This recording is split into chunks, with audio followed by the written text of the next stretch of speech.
Sifat Nabi yang kalau kita mau mengikutinya, insya Allah kita jadi hamba Allah yang nanti dirindukan surga. Bukan hanya kita merindukan surga, tapi ada Pak, surga merindukan kita. Ini mudah-mudahan kita semua bisa melaksanakan. Bukan hanya kita merindukan surga, tapi surga merindukan kita. Oleh karena itu nanti akan saya sampaikan, Pak. Sebelum menyampaikan itu, saya bersyukur pada panitia khususnya yang telah beri kesempatan saya pada malam hari ini untuk hadir di tempat ini bersama kita semua dalam rangka beribadah bersama, ya Bu ya, dalam rangka ibadah bersama menuju ridho Allah Subhanahu wa Ta'ala. Kenapa targetnya ridho Allah? Kalau Allah ridho, jadi orang kaya. Kalau Allah ridho, enak. Jadi orang miskin kalau Allah ridho juga enak, Pak. Jadi orang kaya kalau Allah nggak ridho, mohon maaf, ada tetangga saya gak jauh, Pak. Jadi orang kaya Allah nggak ridho, punya apa-apa, tapi Allah nggak ridho. Punya apa-apa tapi nggak boleh makan apa-apa. Orang kaya, Pak. Ada orang yang punya apa-apa tapi nggak boleh apa-apa. Ada juga yang nggak punya apa-apa tapi boleh makan apa-apa. Pilih yang mana, Bu? Pak, mohon izin, Pak. Punya apa-apa tapi nggak boleh makan apa-apa, atau nggak punya apa-apa tapi boleh makan apa-apa. Milih yang mana, Pak? Ada yang protes, Pak Ustadz, bagaimana caranya, bagaimana cerita kalau nggak punya apa-apa bisa makan apa-apa? Loh, Pak, bisa asalkan kita yang teliti, yang jeli, dengarkan informasi. Ada pengajian, berangkat. Yasinan, berangkat. Sholawatan, berangkat. Manakipan, berangkat. Istighosah, berangkat. Dapat apa-apa, Bu? Dapat otomatis, nggak usah cari, dapat otomatis. Nggak punya apa-apa, tapi boleh makan. Ini Bu ya, mohon maaf. Jadi orang miskin Allah ridho, jadi orang kaya Allah ridho. Makanya saya sering ceramah dengan ibu-ibu di kampung saya. Jadilah orang kaya yang serius atau miskin yang serius, Pak. Serius, Pak, yang penting serius. Jadi orang kaya yang serius atau miskin yang serius, biar Allah ridho. Karena di daerah saya ada orang yang kaya sok miskin, ada yang miskin. Loh, Pak, ada itu, Pak. Di tempat saya masih ada, Pak, pengajian dari rumah ke rumah dulu, keliling itu aja ada, Bu. Di tempat saya sana, kalau di sini ibu-ibu dari rumah ke rumah, dari setiap RK ya 30-40 orang lah, pindah rumah ke rumah. Ada orang kaya yang sok miskin, ada juga orang miskin yang sok kaya. Itu nggak benar semuanya, betul. Kalau kaya, jadilah orang kaya yang serius. Kalau miskin, miskinlah yang serius. Biasanya di sana, Bu, kalau ada pengajian, diberi hidangan. Kalau kita orang nggak punya, ya mohon maaf, nggak usah sok kaya. Kita berikan tempat, kasih air minum.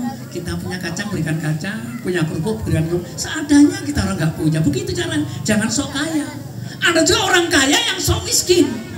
Orang kaya hartanya melimpah ruah, terlihat rumahnya mewah, mohon maaf. Giliran pengajian, mohon maaf, kasih air putih sama kerupuk. Orang ngaji bukan cari makanan, bukan, Pak, tapi memberikan hidangan, berikan pasugatan. Bu ya jangan sok miskin, mau dia kaya. Mau motong kambing, mau motong ayam, silahkan, mau dia kaya. Jangan ikut-ikut yang miskin, ya Bu ya. Yang nggak punya, yang penting ada tempat, ada air. Orang ngaji nggak cari makan kok, tapi tahunya menghidari, kan bagus ya Bu ya. Begitu. Ada juga orang miskin sok kaya. Orang nggak punya loh, Pak, mau ada giliran pengajian, musyawarah dengan suaminya, Pak, besok kita mau pengajian. Maksud Mama gimana? Kita jual ladang, Pak, yang seperempat, Pak. La ilaha illallah. Gak usah, Pak, gak usah. Gak usah ngoyo-ngoyo. Yang kaya, kayalah, tapi yang serius. Yang miskin, miskinlah, tapi yang serius. Gak usah iri. Yang kaya jangan iri dengan yang miskin. Enak sama cuma kena iuran 50.000, saya kena 500. Ya wajar kaya, Pak, gitu loh, Pak. Jangan yang miskin. Karena apa? Kaya dan miskin itu gak bisa dipilih. Itu jatah. Manusia punya titah, manusia punya jatah, manusia punya perintah, manusia punya cegah. Beda jatah, beda perintah. Jatahnya beda, perintahnya beda. Bapak yang jatah kaya, mohon maaf, punya perintah, punya kewajiban haji, wajib zakat, wajib nyantuni yatim. Bahkan repotnya orang kaya Pak, kalau kita orang kaya punya tetangga miskin itu hati-hati Pak, waspada Pak. Tetangganya nangis, anaknya nangis, nangisnya karena kelaparan. Orang kaya ini nggak andil, nggak ikut bantu, masya Allah dikutuk oleh Allah ini Pak. Punya kewajiban, tetangganya nangis karena apa? Kalau sampai nangisnya karena kelaparan, orang kaya ini ikut berdosa. Kalau miskin tetangganya nangis, ya podo melarate ngopo Pak. Beda jatah, beda prem. Itu Pak. Yang kaya wajib haji, wajib zakat, banyak kewajiban Pak. Kalau yang miskin kan enggak wajib zakat. Zakatin apa? Kita punya sawah 2 hektar. Mohon maaf, ladangnya 2 hektar. Ada pohon karet 2 batang. Ya apa zakatin apa? Pak. Mari Pak ya, mari kita serius masing-masing. Yang kaya, kayalah yang serius. Yang miskin? Miskin serius. Yang serius, gak usah malu-malu. Yang kaya cep, infak 100 monggo. Yang miskin 2000 monggo, gak usah malu-malu, gak usah kita miskin kok. Miskin yang serius. Saya orang miskin Pak. Bersanding sama orang kaya, nggak malu saya Pak. Terus terang kita tunjukkan kita orang miskin kok. Siapa tahu diutangi. Itu serius Pak. Kalau jadi orang pintar, jadi orang pintar yang serius. Kalau tahu-tahu yang serius. Jangan tahu pura-pura nggak tahu, temennya nanti mau nanya bingung. Kalau nggak tahu ya jangan pura-pura tahu gitu loh Pak. Mudah-mudahan serius ya Pak ya. Amin ya Rabbal. Kalau yang kaya serius, yang miskin serius, insya Allah Allah ridho. Amin ya Rabbal. Bapak-Ibu yang saya hormati, kita mau meneladani Rasulullah. Kita mau meneladani Rasulullah SAW semampunya apa ya Bu ya. Tapi kita memaksakan diri, kita paksakan diri kita untuk mengikuti jejaknya Rasulullah Shallallahu Alaihi Wasallam. Malam Maulid ini termasuk malam kelahirannya juga sekaligus malam wafatnya. Nabi itu lahir dan wafatnya sama ya Bu ya, harinya sama, tanggalnya sama. Jadi ya lahirnya ya wafatnya. Yang kita sebut kelahirannya tidak masalah. Tapi sebetulnya sekaligus memperingati haulnya ini Pak ya, memperingati hari wafatnya juga ya Bu ya. Pada malam hari ini saya ngajak ibu sekalian bagaimana hebatnya bahkan luar biasanya Rasulullah. Kalau kita bicara akhlaknya Rasulullah dalam Al-Berjanji jelaskan tuh Pak begini. Bismillahirrahmanirrahim. Nah, Al-Berjanji Pak. Wawazanahu berat timbangannya akhlaknya Nabi bi'alfim min ummatil khairiyah. Akhlaknya Nabi itu kalau ditimbang Pak, bi'alfim min ummatil khairiyah, kalau ditimbang Nabi sendirian, akhlaknya Nabi sendiri ditimbang bandingannya akhlaknya umatnya 1000 orang yang akhlaknya top ditimbang. Nabi sendirian dibanding 1000 orang Pak, kalau ditimbang masih berat akhlaknya Nabi. Nabi itu dilempar batu, tidak malas lempar batu, dicaci maki, tidak malas nyaci maki, bahkan diludahi Nabi tidak malas. Kalau kita kan enggak Pak, kita kan dilihatnya marah tuh Pak. Apa lihat dia tahu ya Allah, cuma dilihat marah loh Pak. Masya Allah, Nabi itu diludahi loh Bu. Ini bukan cerita ya Pak, ini sejarah loh Bu. Nabi itu diludahi orang pernah Pak.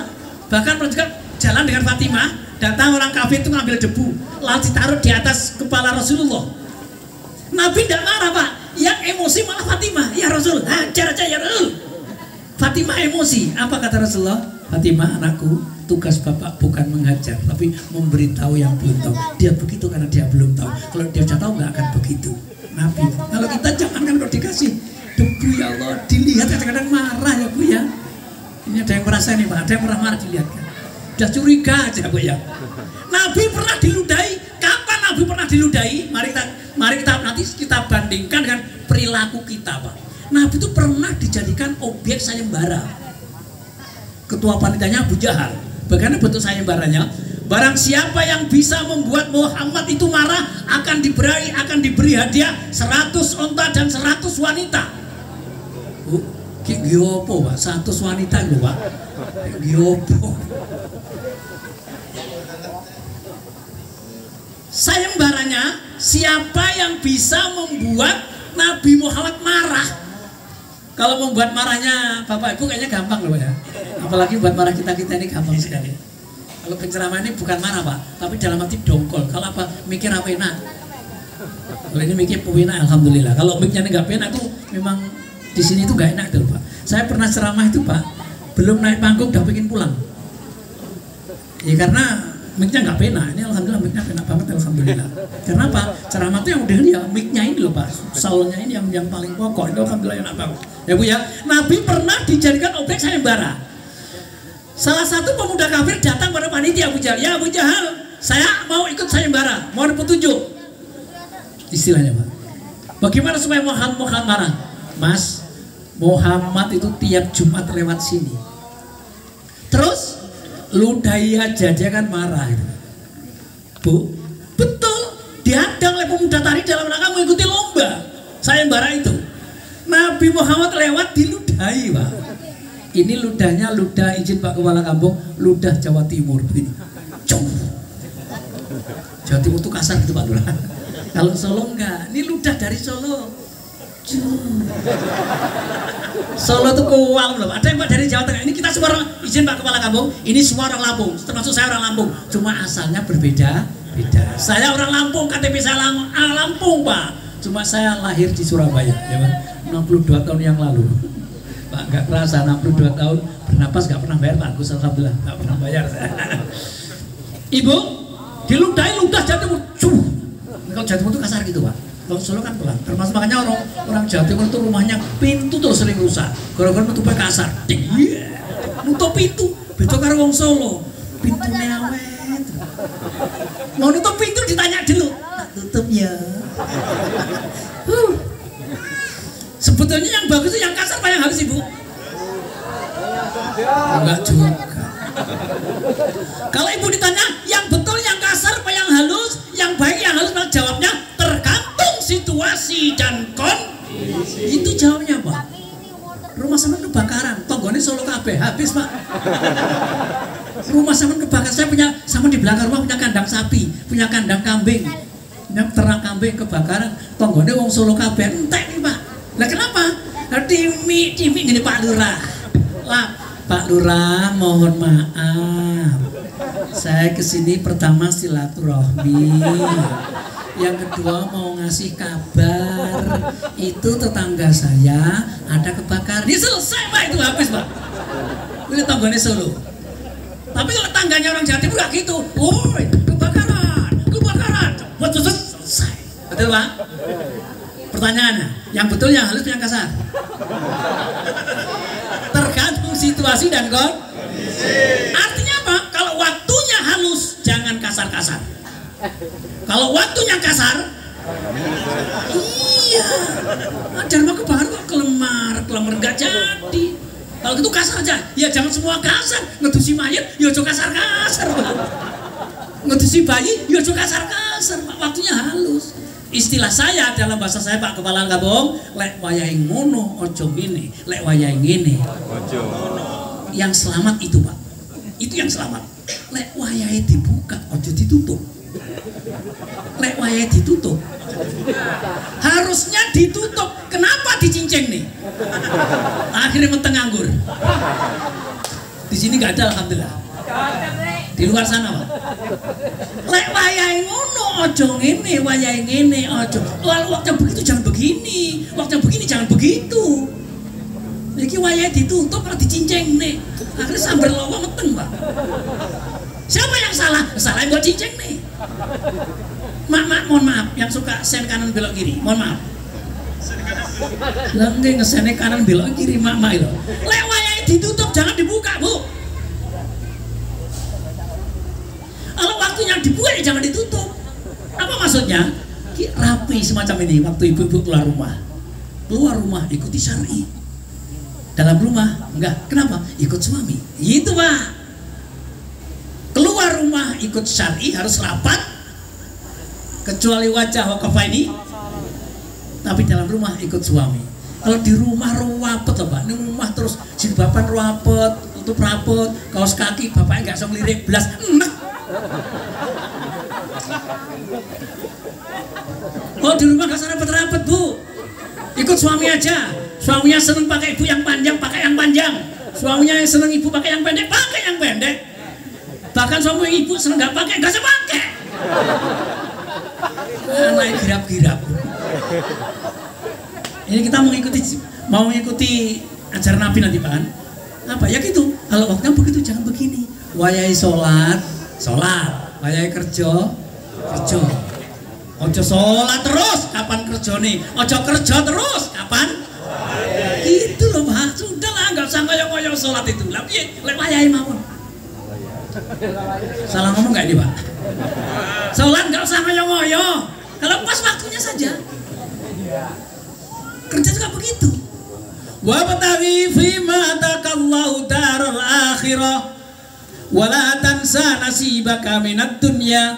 Saya ulangi, wa bataghi fima atakallahu daral akhirah wa la tansa nasibaka minad dunya. Silahkan kau cari kebahagiaan akhirat, tapi jangan lupa kebahagiaan di dunia. Ya Bu ya. Ini dunia bahagia, insyaallah akhiratnya bahagia. Karena orang tua dapat macam. Ada yang bahagianya cuma separuh. Bahagia di dunia tapi calon sengsara di akhirat. Siapa itu? Itulah istilah Imam Ghazali, sa'idun fid dunya wa saqiyun fil akhirah. Ulangi, sa'idun fid dunya wa saqiyun fil akhirah. Enak di dunia tapi calon sengsara di akhirat. Siapa itu? Itulah orang yang di dunianya enak, opo-opo keturutan. Jadi jangankan beli rokok, tuku pabrik kuat. Jangankan beli nasi bungkus, sak warunge kelakon Pak. Mas saking sugih. Tapi ingat, kalau dia meninggalkan perintah-perintah Allah, dia calon sengsara di akhirat. Sa'idun fid dunya wa saqiyun fil akhirah. Yang pertama. Yang kedua, saqiyun fid dunya. Saqiyun fid dunya wa sa'idun fil akhirah. Sengsara di dunia Pak, sengsara. Pagi makan, kadang sore tiada, baju satu kering di badan, peres meneh, gawe meneh, kerja meneh. Di dunia miskin, tapi dia sholatnya rajin. Jamnya jam murahan, bukan 11 miliar Pak jamnya. Jamnya regone 1.000 bukan 11 miliar. Jamnya murahan tapi tepat waktu, itu lebih bagus timbangannya jamnya larang, orang tahu tepat. Pak, miskin, hidup sengsara, tapi sholatnya rajin. Dia berarti calon bahagia di akhirat. Istilah Imam Ghazali, saqiyun fid dunya wa sa'idun fil akhirah. Ibu kalau saya suruh milih Bu, mohon apa? Enak dunia tapi sengsara di akhirat, atau milih yang sengsara dunia enak di akhirat? Milih mana Bu?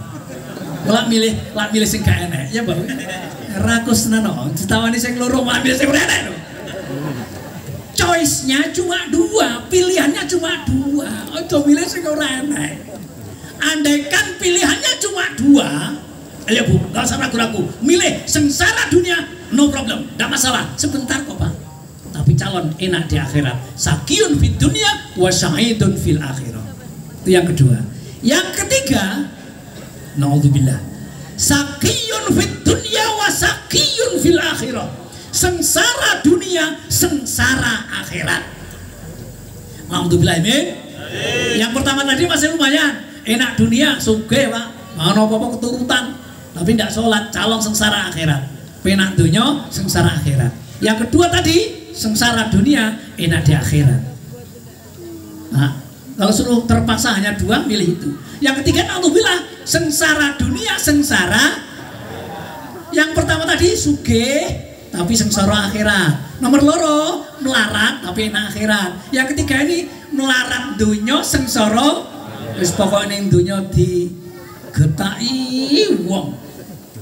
Yang akhirat ditek-itek malaikat. La ilaha illallah. Sengsara dunya sengsara. Nah, harapan kita dan kita yakin semua kita insya Allah amin masuk kelompok yang keempat. Apa itu? Sa'idun fid dunya wa sa'idun fil akhirah. Enak di dunia dan insya Allah enak di akhirat. Pak, mau enak gimana Pak? Saya ini apa orang miskin? Loh, yang penting serius. Iya kan tadi sudah saya katakan, jadilah orang miskin ya. Kalau memang merasa miskin, jadi orang miskin yang serius. Nerima apa adanya, syukuri apa yang ada. Jangan ngeluh ada sesuatu yang belum kita dapatkan. Karena apa? yang Allah berikan pada kita ini sudah melebihi apa yang kita minta. Yang kita minta ini sederhana Bu, tapi yang diberikan Allah sudah lebih dari yang kita minta. Kita nggak bisa ngitung Pak. Alhamdulillah kita diselamatkan oleh Allah. Kita bisa bernapas dengan lega, kita bisa buang air dengan lega, bisa buang air besar dengan sempurna Pak. Jarang loh Pak yang berdoa, ya Allah muka-muka aku ngisi lancar, jarang loh Pak. Tapi dilancar Allah, Anda di stop dulu Pak, tadi mau Allah Pak. Rasa ngisi rombongnya bingung nih Pak kita. Rasa ngentut gitu loh Pak.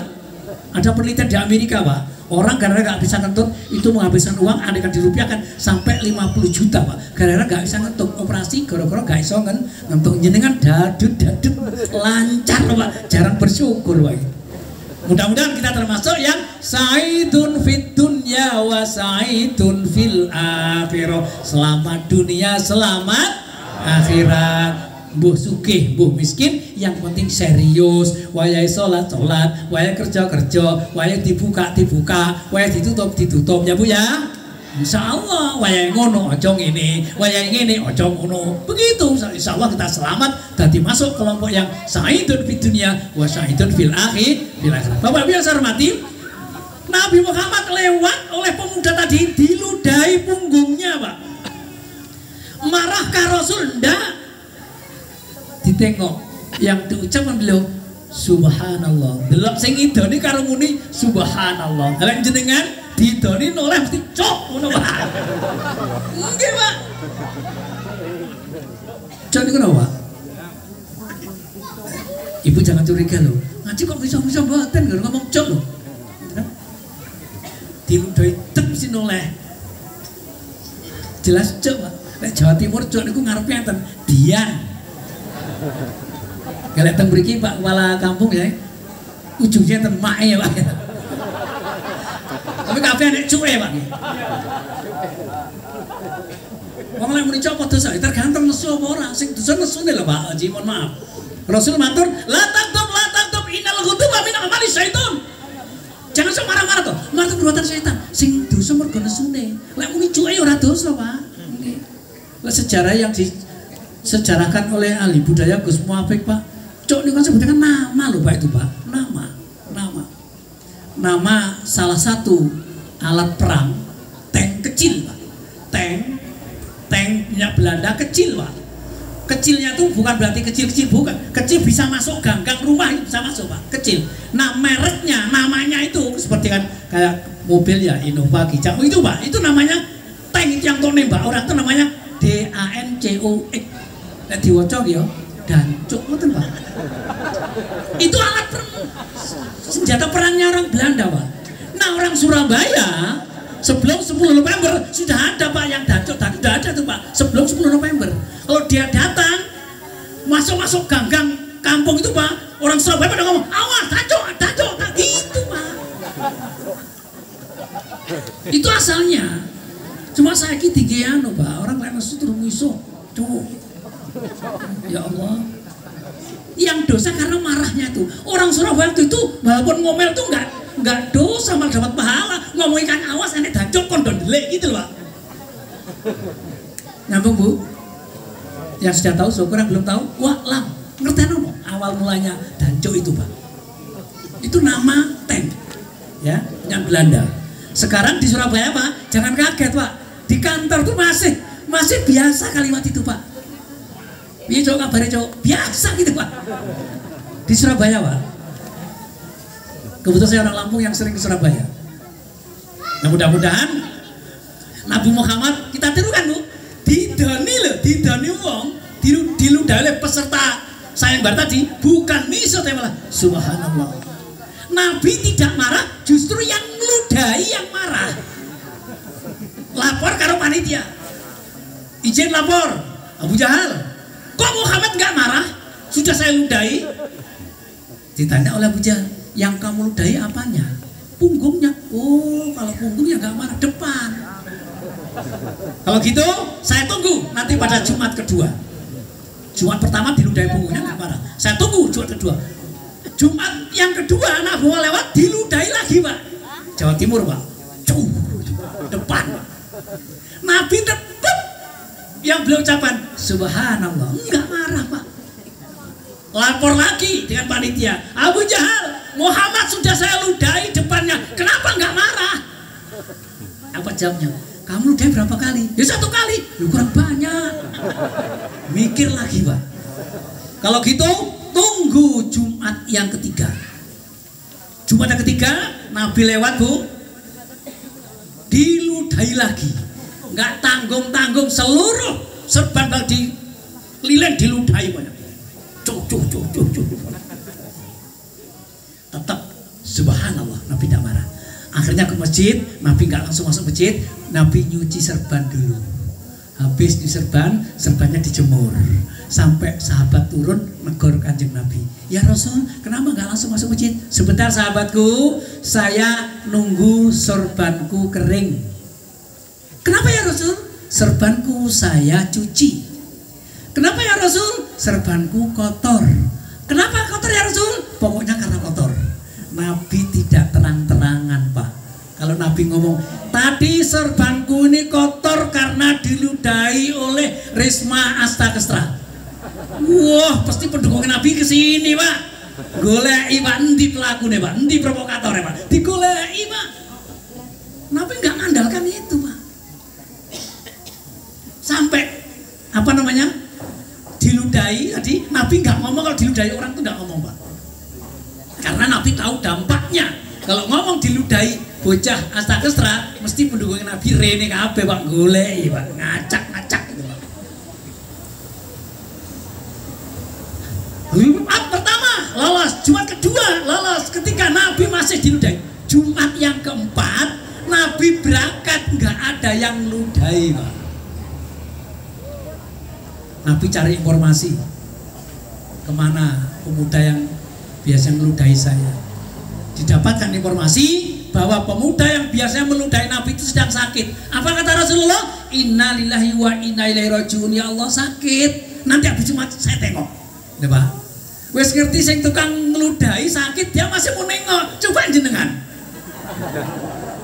Biasanya mau ke masjid terus didoni, diludahi. Berangkat masjid diludahi, kecil lagi diludahi, terus dengar kabar yang ludahi sakit. Ibu ngomong apa?